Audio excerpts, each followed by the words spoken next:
Hi everyone. Today we will talk about how to fix or how to solve Messenger if you can't send messages.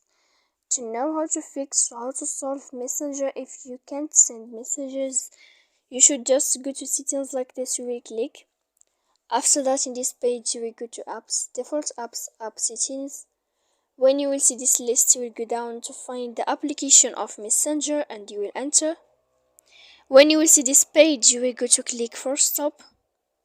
After that, you will enter to storage. When you will see this page, you will click clear cache. Then you will go to click clear data. And after all that, when you will end all this, you can turn off your phone. So please don't forget to support us by like and subscribe. See you next time in another video, and thank you for watching.